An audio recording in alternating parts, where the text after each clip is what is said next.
দুর্যোগ বা ভোগান্তির যেন অন্ত নেই এমন একটি ভিডিও দেখাবো আমরা। চলুন না দেখে আসি ভিডিওটি, জানাবেন মতামত।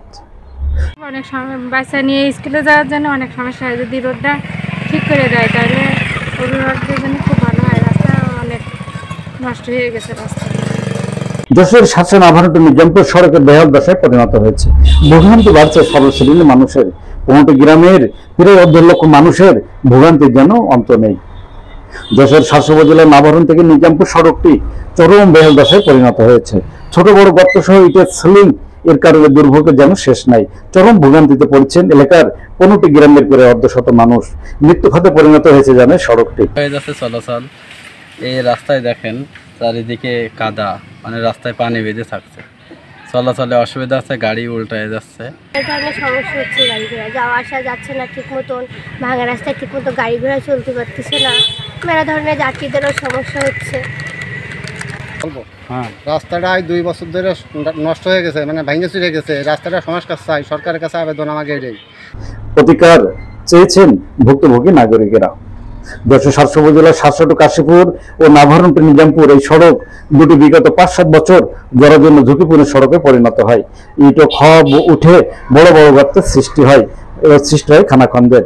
সম্প্রতি কাশীপুর সড়কের নির্মাণ শুরু হলেও নাজুক ও বেহাল দশায় পরিণত হয়েছে নাভারণ নিজামপুর 5 কিলোমিটার প্রায় সড়ক। রাস্তাখানে খারাপ, গাড়ি ঘোড়া চালাতে পারি না, গাড়ি ঘোড়া উল্টে পাল্টে পড়ে যায়, মানুষজন ক্ষয়ক্ষতি হয়ে যায়, মালমাত্রা নষ্ট হয়ে যায়। আপনি কি চান? এই রাস্তাখানা সারাই করে দিলে সরকারের কাছে খুব ভালো হয়। মিনিটের রাস্তা কম করে না হলেও 1 ঘন্টা সময় লেগে যায়। যাত্রীরাও এই কারণে ভ্যানে উঠতে চায় না, এর কারণে আমরা খুব সমস্যায় আছি। খুব সমস্যা ভালো করেছে রাস্তাটা, দূরত্ব পিচ করলে আমাদের খুব একটু ভালো হয়। সড়কে প্রতিনিয়ত ঘটছে দুর্ঘটনা। গাতিপাড়া, নিজামপুর, নাভারণ, সুবর্ণখালী, গোলপাড়া সহ এলাকার হাজার হাজার মানুষের চলাচল সড়কটি দিয়ে। শিক্ষার্থী, নারী, শিশু সহ বৃদ্ধরা পড়ছেন দুর্ভোগে।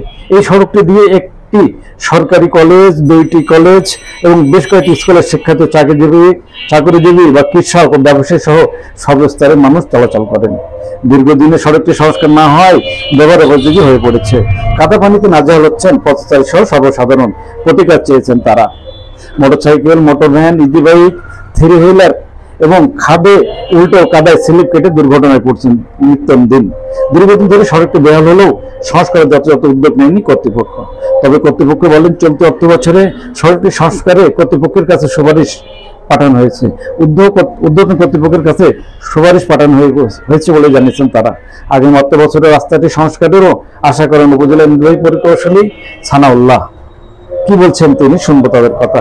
এছাড়াই শার্শা সদর ইউনিয়ন পরিষদের প্রশাসক জানান, যান চলাচলে স্বাভাবিক করতে কাজ করছেন তারা।